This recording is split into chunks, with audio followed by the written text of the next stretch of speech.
बिस्मिल्लाहिर्रहमानिर्रहीम। अस्सलामु अलैकुम। आप देख रहे हैं पाकिस्तान पोस्ट डिजिटल। आज है 19 अप्रैल 2026 और मैं हूं आपकी मेजबान अरूबा जावेद और हमारे साथ मौजूद हैं आफाक फारूकी। अस्सलाम वालेकुम। शाम कैसी हैं आप लोग?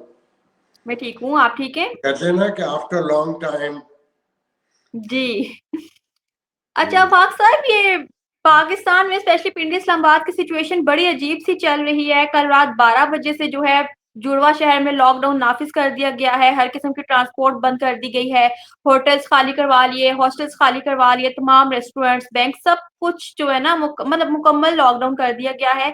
और अमेरिका या ईरान के आने के ऐलान करने से पहले ही मुकम्मल लॉकडाउन कर दिया। तो वो तो आज जो है सदर ट्रंप साहिब ने कुछ बताया है कि वो कल पाकिस्तान आ रही हैं, उनका वफ्द आएगा कल पाकिस्तान। तो इस हवाले से आप बताइएगा कि ये क्या कल वाकई पाकिस्तान आ रही हैं और इनके आने से इतना पहले लॉकडाउन क्यों नाफिज कर दिया गया? आपने जो सिनेरियो बताया है और जो मंजर कशी की है वो तो ऐसा है जैसे कर्फ्यू नाफिज कर दिया गया। कर्फ्यू से कम भी नहीं है बाहर। मतलब सारी दुकानें, सारी हर चीज जी, बंद है या ट्रांसपोर्ट बंद सब है? कुछ, बेकरीज तक हर एक चीज बंद कर दी गई है, बैंक्स भी, सब कुछ। तो वो पहले तो मैं इस पर तबसरा करूंगा कि मैंने अभी अभी पोस्ट लगाई है, मुझे किसी ने पहले भी बताया था कि दोनों शहर बंद कर दिए हैं। क्रिकेट होता है तो सब बंद हो जाता है जिस शहर में मजाकरात हो, तो इस्लामाबाद में मगर पिंडी वैसी अदाब में आ जाता है।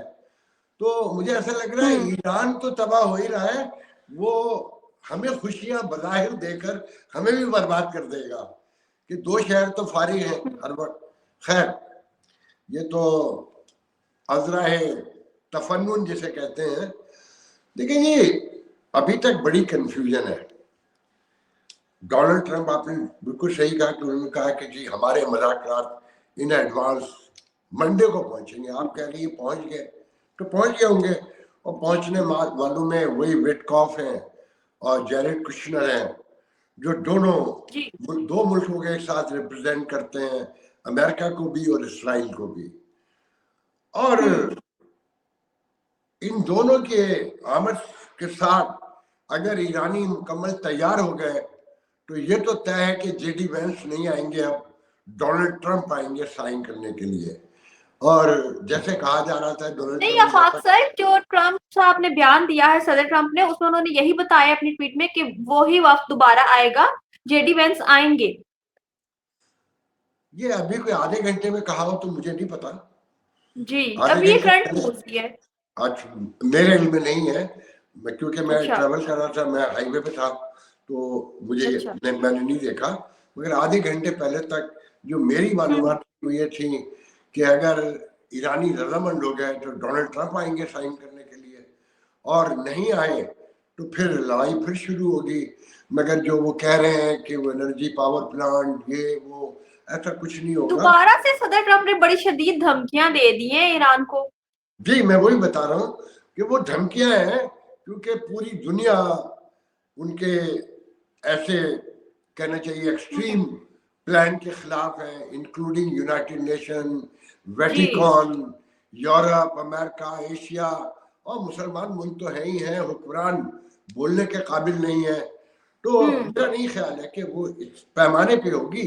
वो छोड़ देंगे, वो तो पहले कह चुके हैं कि हम जंग जीत चुके हैं। देखिए असल इशू क्या है, ईरान में जो सिविल रिजीम जिसे कहा जाता है वो तो मान गया है, उसे तो पता है कि सच्चाई क्या है, हम कितनी देर और सरवाइव कर सकते हैं। मगर मैं पहले भी एक दफा कह चुका हूं और अब साबित हो रहा है कि ये जो पासदारान इनकलाब कहलाते हैं ना, इसमें बड़े पैमाने पे लोग हैं, बहुत आम लोगों को भी मौका मिला, और फिर वो आर्मी को भी अब कंट्रोल करते हैं, सिविल रिजीम को भी करते हैं, न्यूक को भी, और सारा उनके हाथ में। तो वो एक माफिया बन चुका है बहुत बड़ा, और वो एक आंख से तालिबान की तरह देखते हैं दुनिया को कि हम होंगे या फिर कोई नहीं होगा। तो वो आड़े आ चुके हैं और उनसे सब डरते हैं ईरान में। तो उन्होंने क्या फैसला कर रखा है, उनके खिलाफ लोग कब निकलेंगे, और ये सिविल रिजीम जैसे हमारे यहाँ के सियासतदान तो उस इदारे के सामने बोलते ही नहीं है, अवाम चाहे कुछ भी सोचते रहे।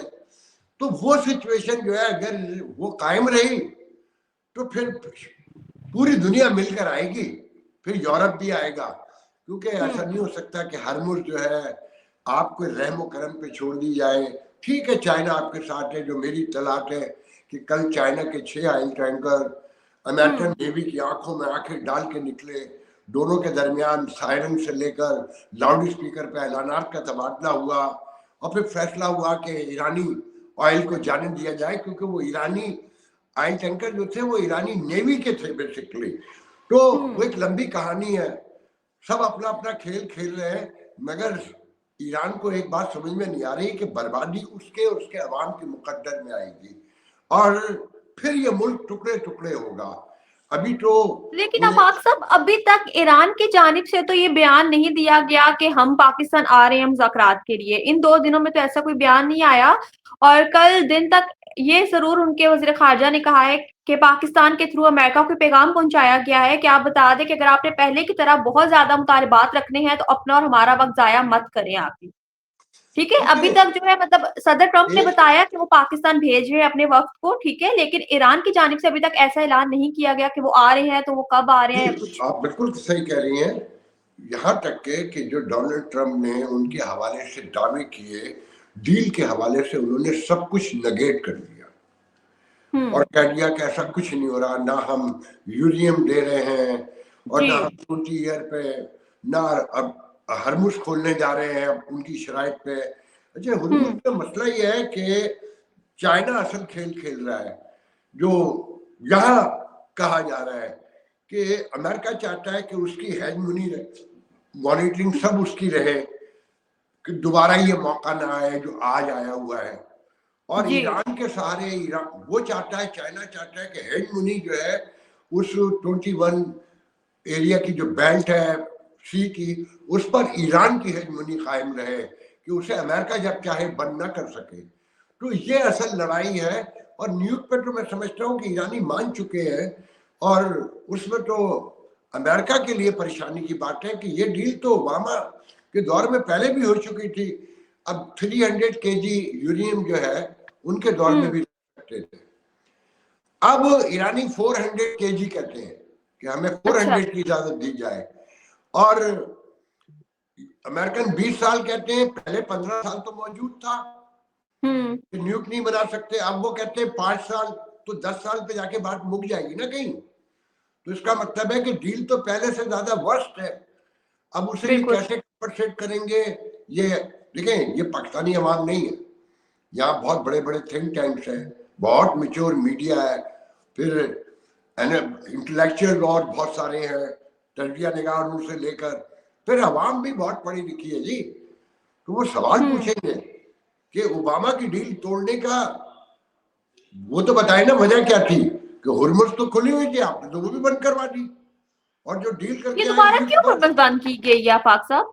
जी, दोबारा हुरमुज क्यों बंद किया, जब इन्होंने कहा था कि अब हमने बगैर किसी शर्त के हमने खोल दिया, अब हम बंद नहीं करेंगे, तो कल दोबारा क्यों बंद किया? अब उनका बयानिया ये है कि अमेरिका ने बंद कर दिया है कि कोई शिप नहीं जा सकता, ईरानी अपना तेल नहीं बाहर भेज सकते, जो उनकी आमदनी हो रही है जिसकी बुनियाद पे वो जंग लड़ रहे हैं, वो कट ऑफ किया जाए। तो फिर टिट फॉर टैट हो रहा है ना। अब मैं तो ये नहीं कह सकता कि अमेरिकन को ये करना चाहिए था या नहीं करना चाहिए था। अगर ये डिसीजन हो रही थी और वो भी खोल रहा था, तो अमेरिकन को भी बंद नहीं करना चाहिए था, मेरा अपना तस्वुर ये है। मगर उन्होंने बंद कर दिया, उधर से उन्होंने कर दिया। तो डोनाल्ड ट्रंप ने आज बहुत दिलचस्प बात की है, उन्होंने कहा हमें क्या नुकसान है, हम तो चाहते यही है कि हमने बंद किया, तुमने भी कर दिया, अब मुकम्मल बंद है। पाकिस्तान के जहाज वापस चला गया है डीजल का, 2 जहाज कहते हैं इंडिया के वापस चले गए, सिर्फ चाइना के निकले 6 कल। जब फिर देखें, इसकी आड़ में बहुत बड़े बड़े खेल हो रहे हैं जो अमेरिका के खिलाफ गेम है। जैसे पाकिस्तान ईरान पाइपलाइन का सुना होगा आपने, तो पता होगा आपको, आपके इल्म में है कि पाकिस्तान ईरान जो गैस पाइपलाइन है जी उस पर पाबंदी है। अगर पाकिस्तान जो इतना भागा दौड़ा फिर रहा है कि अगर ये सैंक्शन खत्म हो जाती हैं अमेरिका की, तो हमारी पाइपलाइन भी खुल सकती है। और फिर वो एक बड़ा लंबा सिनेरियो में पहले बयान कर चुका हूँ। एक पाइपलाइन का इश्यू था रशिया और चाइना के दरमियान। अच्छा। रशिया लेना चाहता था ये साइबेरिया से, जो पूरा बर्फीला इलाका है, पाइपलाइन के थ्रू, और बात भी हो गई थी, मगर 5 साल से चाइना जो है रिलेक्टेंट था कि एक दूसरे सॉवरेन कंट्री से अगर वो लेगा तो कल जी। हमारे कुछ ताल्लुकात खराब होंगे तो वो बंद कर सकता है।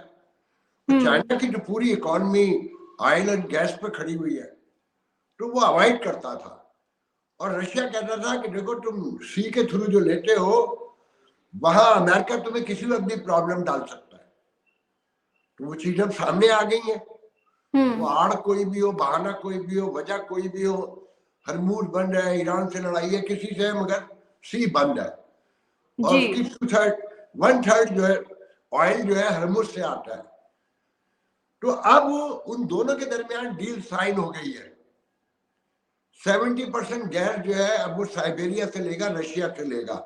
ये भी अच्छा। एक बहुत बड़ा वाकया है अपने अंदर, अगर इसे गौर से देखा जाए तो। देखिए दुनिया के ऑर्डर चेंज हो रहा है, और ये अमेरिका वर्सेस ईरान और रशिया, चाइना, और जो ब्रिक का ब्लॉक मैं तो कहूंगा पूरा, जिसमें कोई 32 मुल्क और आगे हैं मेरे ख्याल में, ये आने वाले हैं, कि जिसमें China, India, Iran, Russia, Brazil, south Africa और बहुत सारे मुल्क हैं।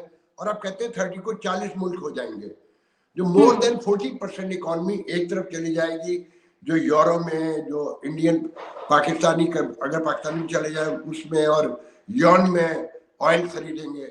तो डॉलर, पेट्रोल डॉलर को नुकसान पहुंचाने के लिए कोशिश हो रही है ना। अच्छा, फिर पेट्रोल डॉलर को तो वैसे भी खतरा है। अब मिडिल ईस्ट तो ये सोच रहा है ना कि जिसके पास हमारी सिक्योरिटी थी वो तो हमारी हिफाजत नहीं कर सका। तो बहुत सारे सवालात पैदा हो रहे हैं, इसका जवाब क्या आएगा ये मुज़ाकरात के बाद पता चलेगा। मंडे को कल पता चलता है, या जैसा कि यहाँ कहा जा रहा है कि ट्यूसडे को ईरानी जाएंगे पाकिस्तान। वो उसका जब रिजल्ट आएगा तो सामने पता चलेगा।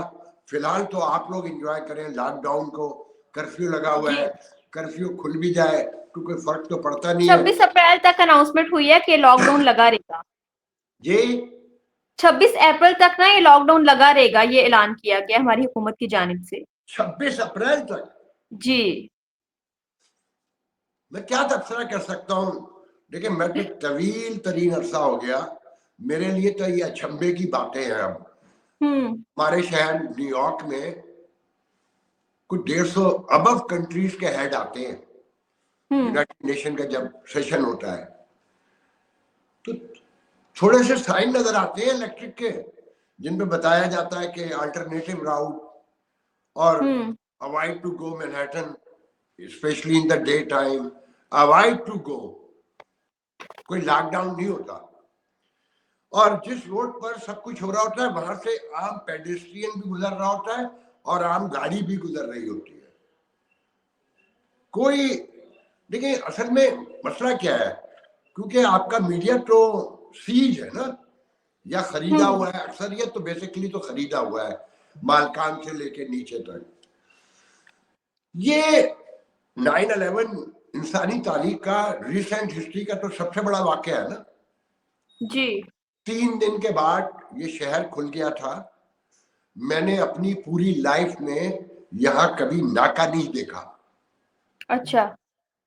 मुझे नहीं पता नाका क्या होता है।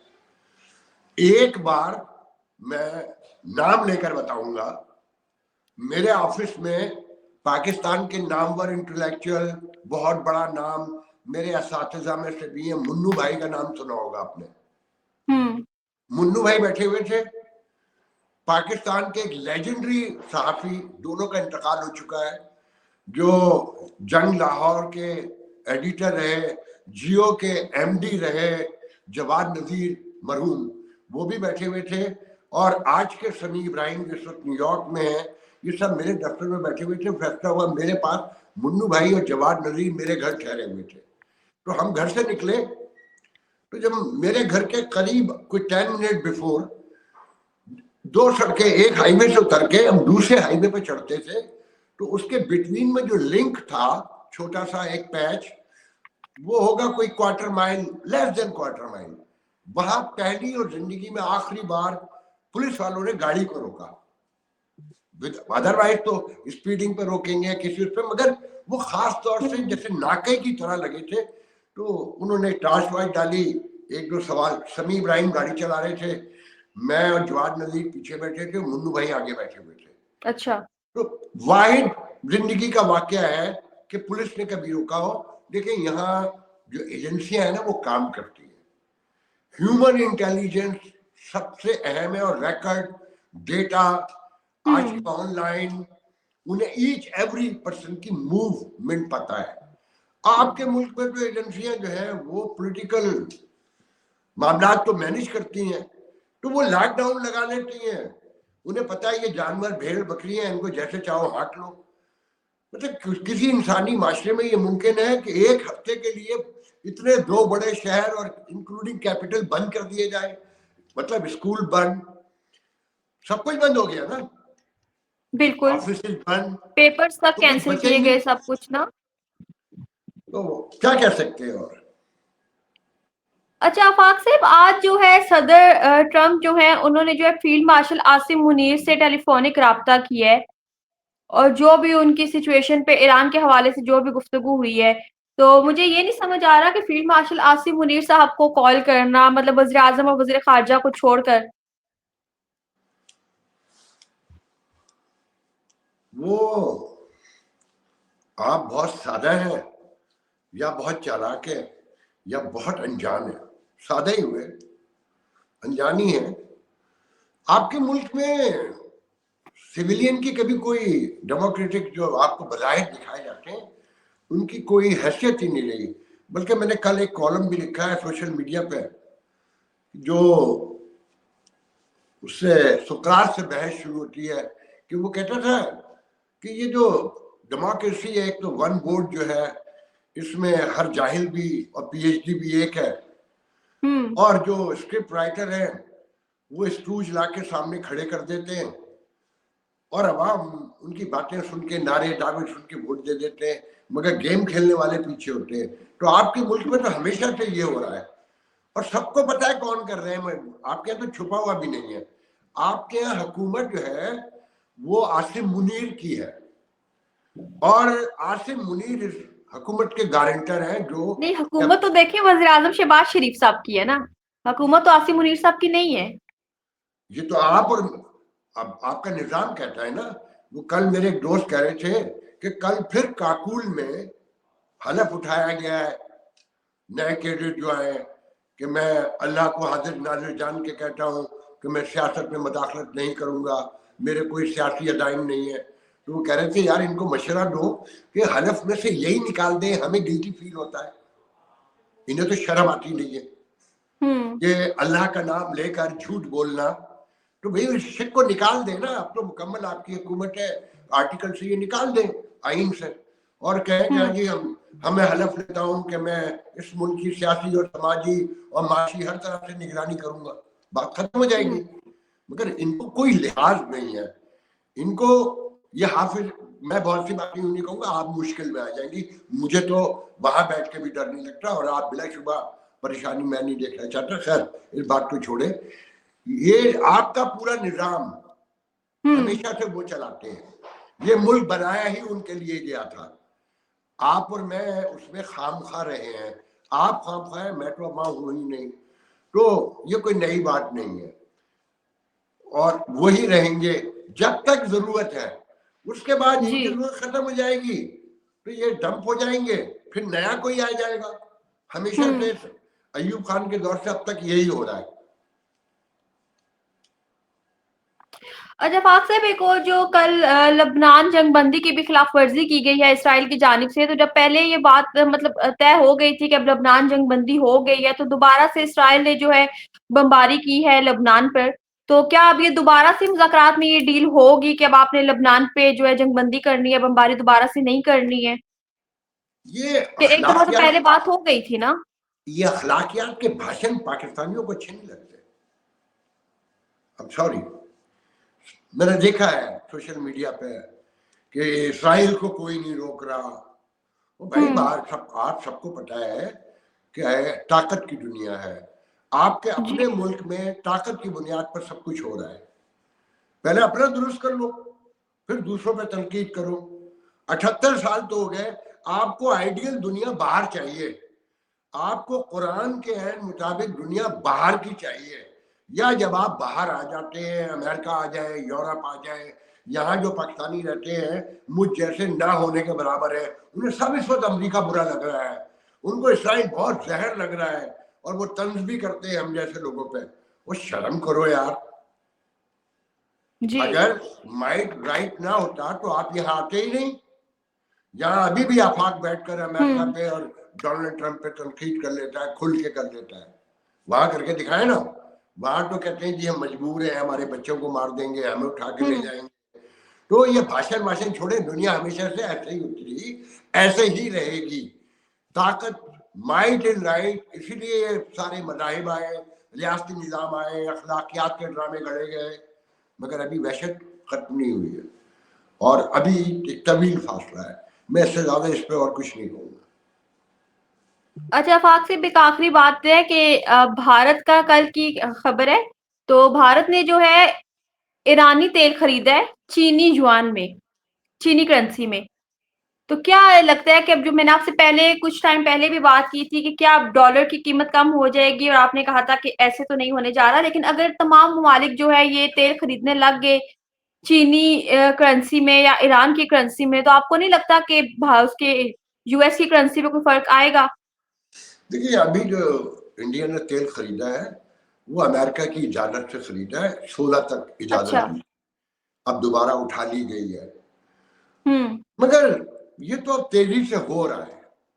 पहले जिक्र किया, आपको पहले बता चुका हूं कि 40% दुनिया की इकॉनमी जो है वो ब्रिक में जमा हो रही है। इवन सऊदी अरब जिसने बेस रखी बनाई अमेरिका के साथ मिलकर पेट्रो डॉलर की, वो भी चाइना को यन में गैस बेचता है, तेल बेच रहा है। तो दुनिया तो बदल रही है। अब यूनी पावर बोले दुनिया नहीं रहेगी, अच्छा। ये मुमकिन नहीं नजर आता। और हो सकता है कि अमेरिका करेक्शन कर ले, कुछ चीजों में छूट दे दे, लोगों के आत्मात बहाल कर दे। जैसे स्विफ्ट कोड की बुनियाद पर ये आप पूरी दुनिया जो लिंक है, जिसका चाहो कोड निकाल लो, वो फारिग है। तो वहां कुछ तब्दीलियां आए और बराबरी की बुनियाद पर बैठ के कुछ फैसले हों, मगर ताकत का भरम कायम रखने के लिए बराबरी की बुनियाद पर बैठा कभी नहीं गया। ये सारे आइडियलिज्म है मुझ जैसे लोगों का, जो अब वो भी रियलाइज करते हैं कि ये पॉसिबल नहीं है। जो मौजूद हमारी नेचर है, जो हमारी जिबिल्लत है, खसलत है, और जो हमारी ख्वाहिशात हैं, उसमें मुझे नजर नहीं आता फौरी तौर पे। तो लेट्स सी, अभी उस पर कुछ और तो नहीं कर सकते। देखें, बस ये ध्यान में रखें कि अगर डील होने भी जा रही है तो यहाँ पर भी एक बड़ा कंसेंसस है कि ना वो अमेरिका की पूरी शराइत मानी जाएंगी और ना ईरान को कोई ऐसा बड़ा फायदा कोशिश की जाएगी पहुंचे। मगर इसका मतलब ये क्या हुआ कि ये कॉन्फ्लिक्ट बरकरार रहेगा, इस पर गुफ्तगू जारी रहेगी। अब ये जरूरत है, मौके की नजाकत है, मजबूरी है, हालात का तकाजा है, ये मैं नहीं कह सकता। मगर ये सब जो तो ख्वाब देखा जा रहा है कि मुकम्मल होगा और सब अमन कायम हो जाएगा, मुझे ऐसा होता नहीं नजर आ रहा। सब अपनी अपनी जान छुड़ाना चाहते हैं एक हद तक। आफाक साहब, ये सब तो तभी पता लगेगा जब ईरान की जानिब से कोई प्रॉपर ऐलान किया जाएगा कि वो पाकिस्तान आ रहे हैं और कब आ रहे हैं, तो उसके बाद ही कुछ हम अंदाजा लगा सकते हैं या कुछ पता लग सकेगा। तो देखिए, फिलहाल तक तो हम कुछ उनकी मजीद तरफ से प्रिडिक्ट नहीं हमें कर तो सकते। अभी से पूरा अंदाजा है अच्छा। कि पासदार इनकलाब तो चाहते ही नहीं है।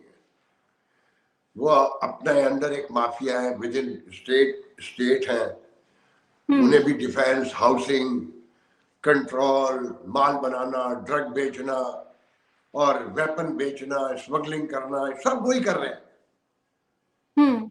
और इस खित्ते की ये तारीख है। फिर एक फखर, हमारी 3000 साल पुरानी तहजीब और हमारा ये हमारा वो, भाई दुनिया बदल रही है, उसकी रोशनी में सब देखा जाएगा। खैर, आज मेरे ख्याल में हम इस गुफ्तगू को समेटते हैं, जी, क्योंकि कल देखते हैं अभी फिर तो क्या होता है। पाकिस्तान में आखिरी बात ये कहूंगा कि पाकिस्तानियों के लिए मैसेज है कि एक तरफ डोनाल्ड ट्रंप की, अमेरिका की मुखालफत है, अब इनका माइंडसेट देखें। एक तरफ मुखालफत है, ईरान के साथ खड़े, मगर जब फील्ड मार्शल की तारीफ होती है, शहबाज शरीफ के बारे में कोई डोनाल्ड ट्रंप गुफ्तगू करते हैं, तो तालियां, जोर से तालियां तालियां, खुश भी होते हैं या खुश करवाने का वो ड्रामा फिर करवाया आफाक साहब, जाता आपको है। पता है ना, वो शरीकों वाली बात बीच में आ जाती है। हाँ, ये तो मैं नहीं जानता, मगर मुझे इतना पता है कि कंफ्यूज माइंडेड लोग हैं हम, कि ईरान के साथ भी हैं, अपनी तारीफ होती है, डोनाल्ड ट्रंप की तरफ से तो खुशी का इजहार भी किया जाता है, या जी। जो मैनेज करवाया जा रहा है उनसे खुशी का इजहार करवाया जाता है, कि मतलब हद होती है कोई हिमाकत की। आपके ख्याल में जवाब मत दीजिएगा, मगर अपने जहन में सोचिएगा कि मौजूद ईरान जिस हालत में है, उसमें पाकिस्तान के आर्मी चीफ या दुनिया का कोई आर्मी चीफ छड़ी ऐसे डाले हुए जहाज से उतर सकता है, और इराक भी वहां पर मौजूद हो, तो आसमानों से जो अजाब उतरना है उसकी कोई गारंटी आई होगी ना। बिल्कुल। ये कैसे मुमकिन है कि आप आराम से वहां खड़े हुए हो, क्योंकि आप साजिश हैं, आपको भेजा गया है, तो गारंटी भी दी गई होगी कि आपको कुछ नहीं कहा जाएगा। तो मगर हमारे यहाँ कहा जा रहा है जरी बहादुर फील्ड मार्शल, और किसी चीज को भी खातिर में लाए बगैर वो वहां उतर गए। आदमी हंस ही सकता है और क्या कह सकता है। तो खैर, आज तक के लिए इतना ही नाज़रीन, मिलते हैं कल नए प्रोग्राम में, देखते हैं क्या होता है। ईरान मानता है आने के लिए तो कब का वादा करता है कि आऊँगा पाकिस्तान। तब तक के लिए मुझे और आफाक साहब को इजाज़त दीजिए। अल्लाह हाफ़िज़। अल्लाह हाफ़िज़।